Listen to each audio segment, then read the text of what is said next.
We have this from KOIN. Oregon election officials expect high turnout in 2024 presidential election. But that's not the news. The news is here. They buried the lead. The latest data from the Oregon Secretary of State's office shows that as of October 28th, with 3,075,307 registered voters, Secretary of State's office has received over 570,000 ballots, or 18% turnout. Of the ballots received, 23.4% were from registered Democrats, 25.9% were from registered Republicans, followed by 21% of ballots received from independent voters, 9% from unaffiliated. As we know, independents and unaffiliated have been leaning towards the Republican Party as of late. But ignore that. Republican turnout in Portland is outpacing Democrats. So when you hear that story about the ballot box being torched, you have to wonder if this is what they're panicking about. Republicans are voting in greater numbers than Democrats in a Democrat district. I mentioned this before the show. This is purely anecdotal assumption, but it feels like if this election was fully legit, Trump would win by like 74% to 26%. Like he would dominate. It would be the biggest landslide since the Reagan landslide. And there is concern that the media is just telling people, no, don't, Hitler, no. And that there's also could be digital malfeasance. So there's concerns, but like it just feels like he's so much more popular than that girl. Yeah. Than Kamala. Oh, it's on the street, it's like that. That is the street across the country. Even in blue states, swing states, like that is the feeling. I can't see, but the thing is, like, I don't understand your whole system here, but the mood is certainly, and that's what I've been saying to everyone. They're asking me, I'm doing interviews in Australia, and they're asking me, so what do you predict? I go, if the mood is anything to go by, the average person on the street across every state that I've been in, Trump's going to win. It really was. The system was doing well in pre-COVID, but it was doing pretty good. I mean, relative to now. And it's, of course, things have been snowballing. The economy has been expanding constantly. He did increase the deficit to create growth, and then the growth got stifled by the COVID response, unfortunately. But so it was headed kind of towards an expansion anyway. Maybe without COVID, he would have reinvigorated our industry so that our GDP would be improved. It's tough to tell because of what happened with COVID. That's absolutely the case. That's what he was aiming at, is building factories in the United States. The economy was tremendous in 2019. Everybody was swimming in cash. It was a great time to be alive. And his diplomatic endeavors are like undeniable. Kim Jong-un, he went over there and he's like, what's with all the nukes? He was saying this on Rogan's show. Yeah. Well, can you let's just get rid of the nukes, man. We can build hotels. You got beautiful coastline. And Kim's like, I have to for my own safety. Like opening up to our president and establishing rapport. That's what we need. Because the military-industrial complex would crush North Korea. Mm-hmm. They don't want people who are opposed to the liberal economic order. They'd be assimilated immediately into the liberal economic order if Trump had his way with Kim, and that could still happen. Like they might drop the militaristic things, become part of the machine, the blob. It's probably superior to nuclear holocaust, but Kim doesn't want it. The fear is that with Trump, they're going to find something that can almost make as much money as war. And we don't know what it is yet, but that's the fear. People love war because war makes money. Yeah. War lines pockets. Well, it's all addiction, right? So we were talking to James O'Keefe about his film Line in the Stand. He's basically saying there's a whole industry around illegal immigration where people make money and they're not going to give it up. They are going to fight you tooth and nail. Border Patrol agents talking about how they get paid $20 an hour, and this is not going to stop. The illegal immigration keeps them employed. They want it to continue. Yeah. This is the addiction to the system where we create jobs through artificial means, government, and then nobody wants to lose their job. So what happens with Trump? One of the principal reasons the deep state is angry with Trump, he's going to fire him. So you've got all these people who are like, I don't want to lose my job. I like my cushy do-nothing federal bureaucrat job. But they're going to start putting their thumb on the scale against Donald Trump in whatever way they can to stop him from getting in because he's going to fire him. Yeah. And she's going to make warmongers rich because she's not in charge of anything. She's going to say, I don't care if the Titanic is sinking. Load up a lifeboat with all the fine china and silverware and get me out of here, and you can have whatever you want. And Trump's like, let's make the Titanic fly. Like, he built Space Force. He's all about the future of, I think, military. Like, if we could get him to help pivot the administrative deep state into drone war mindset where we got to fight robots and not kill people, and we got to focus our munitions on exploding machines and then building more machines to blow them up, to build more to blow them up so that we can train against the inevitable artificial intelligence that's going to try and kill us, I think we'll be able to have like drone defense systems and be prepared. The whole age of like destroying each other doesn't make a lot of sense anymore. And it could become very profitable. Like the whole arms, building the machine, destroy the machine. You're not going to get the resources out of conquered territory as much, but mining asteroids and things is kind of on the horizon too. Let me ask you this. Why is Middle Eastern oil so important to America when we have so much oil in America? Because it all goes onto the global market and it affects the cost. So like it's cool that we have a bunch of oil here and stuff, but if Middle Eastern oil, even if we open up our stuff and Middle Eastern oil, the price goes up, the cost of the whole market goes up.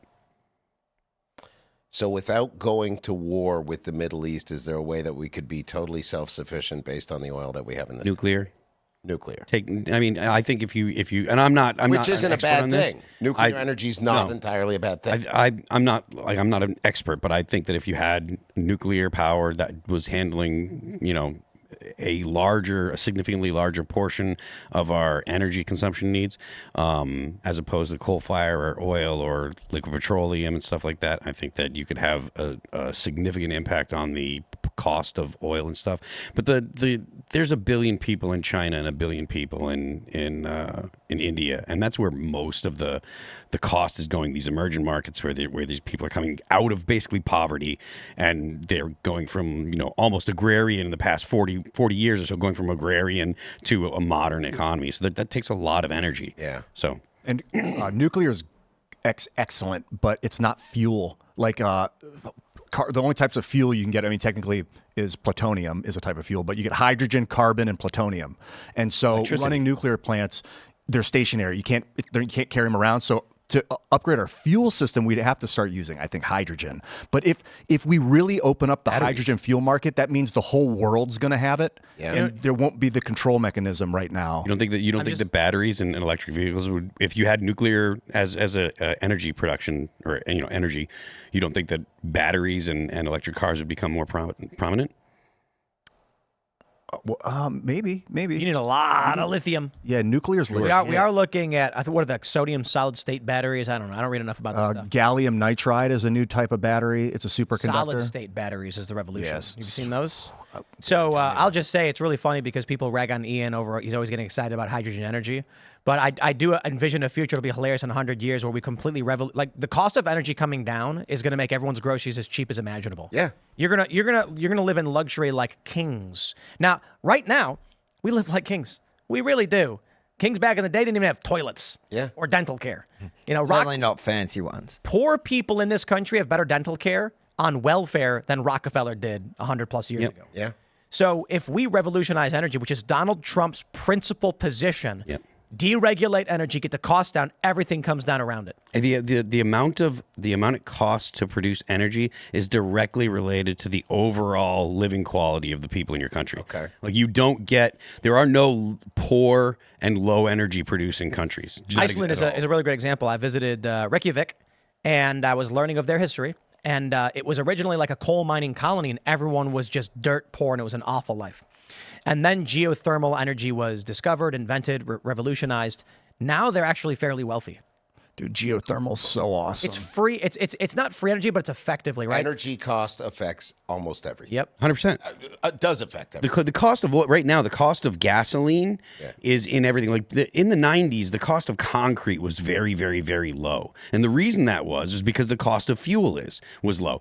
Everything, like the raw materials that it takes to make concrete are very abundant. I mean, it's basically stuff you can get out of quarries, but it takes tons of fuel to do it. It takes from the most layman point of view.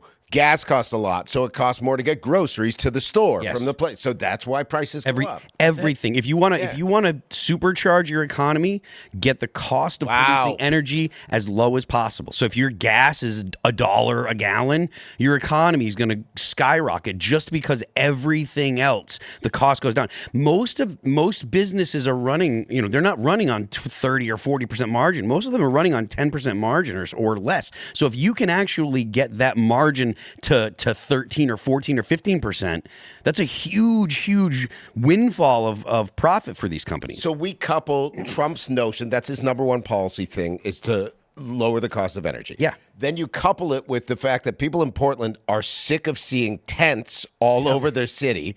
It's a perfect storm, right? Is that what's going to turn these blue states? Well, I don't know if you can turn blue states because they're a cult, right? But maybe enough reasonable people wake up.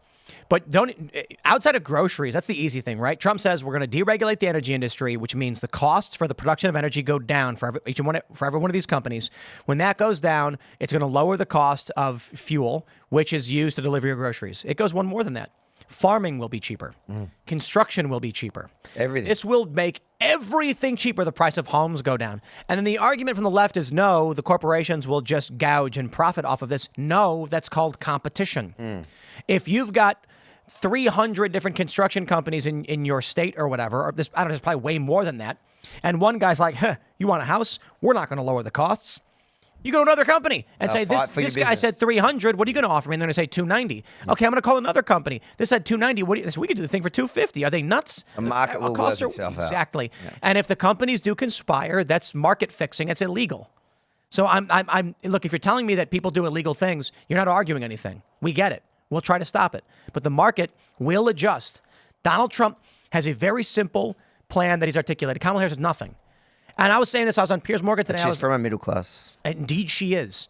And I said this to Piers, I said, I wish she would just articulate a single thing she wants to do that will bring costs down. Trump says, I'm going to deregulate energy, lower the energy costs, your groceries go down. I say, okay, I understand that. Gasoline costs go down. I say, oh, okay. Well, sure, I guess. I mean, that's an argument. Maybe it's not true, whatever, but he said it. Kamala, I come from a middle class family. Okay, well, what am I supposed to vote for? It's obvious. There's nothing you can vote for but Donald Trump. But the roast that she cooks sounds good. It does. It does. I mean, she should and make when she leaves and loses, it's just too late. It's possible in 4 years she could try it again, right? To run for office again? Sure. I don't even think she was wanted never to. going to get in if Biden didn't pull out. I tell you, the strategy right now is for a production company to offer Kamala, after all said and done, her own cooking show. Yeah. She'd be huge. Kamala's Kitchen. What if Timcast does it? Put it Kamala, and you know her mom's name is Shamala, right? It sounds so bad. Yeah, Kamala's name is Shamala, and her dad is Donald J. Harris. And her uncle is Ding Dong. Is that true? Shamalama Ding Dong. No, I made that up. No, her mom's actually Shamala, and her dad actually is Donald J. Harris. Yeah. I got to point this out before we move to a new story. The solid-state batteries you brought up earlier, Tim. I'm reading about Samsung's new electric vehicle battery that has a range exceeding 600 miles and can charge to 80% in 10 minutes. Whoa. Under 10 minutes. Is solid-state battery? Yeah. That's the revolution, baby. Yeah, I mean, electric cars. Piezoelectric solid-state batteries. Oh, my God. When the car's vibration just charges the battery as you move. And it won't be greater than the expenditure, but it will offset the energy loss. Yeah. And that's going to increase range massively. It's crazy. Wow. So, okay, we'll simplify it. Piezoelectricity is energy generated through the vibration. Yep. So when you ever see, imagine you're walking, the movement is shuffling and it's causing electrons to circulate. Mm-hmm. So you can recover energy through piezoelectric charging. Your car is driving, it will recover some through the brakes, recover some through the vibrations of just driving. Very much like your clothes recover your body heat for you, and you can reuse your body heat. And that's why you stay warm. Remember those flashlights that you would whack off? Excuse me? Whoa, this conversation just changed. Tell me more. It's got a magnet in the middle, and it's got a magnet and a copper coil, and when you shake it, the magnet goes back and forth, and it creates a charge, and so you never had to charge them. They probably still sell them. You just shake them, Yeah. And then you turn the flashlight on and it works. My head's way too far in the gutter for this conversation. I heard I'm not joking. And Biden pulled out. And You've never seen these I'm flashlights? sensing a theme today. Yeah, there's a You just magnet. shake them. Yeah, Just like that. Yeah, you got You it. can actually use two if you want. And the coil, Well, it's efficient because you got to charge them both. the coil's on the one end, The coil's in the middle, in the middle. and the magnet goes back and forth when you shake it up and down, and that charges the I'm flashlight. out. Yeah. Hey, you guys, I'm talking about science. I understand. It's a flashlight. I get it. It's electricity. Let me see. Can you potentially overstimulate it and it blows Oh, or something? geez, probably. Do they? No, I'm sure there's some sort of capacitor in there. It won't just. Oh, I don't know. If YMCA by the explode. Village People is Please. playing, can you have two flashlights? See, now you guys are getting shake recharging flashlight. These There you were go. Yeah, dude. these were extremely common for a while. I don't know what they're doing with them right now. Let me see if I Real can. things. Yeah, look. Russian Oh, hacker. Cool boy. guy. See, it's got a copper coil in the middle, and then Okay. you got a magnet that goes in between. And this fine young gentleman is going to see. Oh, he's getting it on. That's the crazy Just give it a Russian shake. hacker for anyone that's wondering. Yeah, you just give it a shake. This guy's got 4 million. And then how long does it stay lit for? Look at that. This guy's doing 2 at 1. Oh, it's like a workout. Exactly. That's the that same- was look the at this, image dude. I had. That's the same principle that does the, look, the wireless future, man. charging for your phone, right? When you just put it down on the mat and it charges it, right? There's a small magnet inside and it vibrates. Isn't that it? No. No? The way that wireless charging works is that there's a copper coil, and the electricity running through a coil creates a magnetic field. Yeah. And when you then put it on top, I believe it's a rotating magnetic field, and a rotating magnetic field creates an electric current. Electric current creates a rotating magnetic field. When you put it on top of it, the energy goes into the coil and it moves the electrons around the same. Okay. So it's inefficient, but it's easy, so people do it. Thanks for checking out this clip from Timcast IRL. Make sure to watch the show live Monday through Friday at 8 p.m. Subscribe to this channel, and we will see you all there.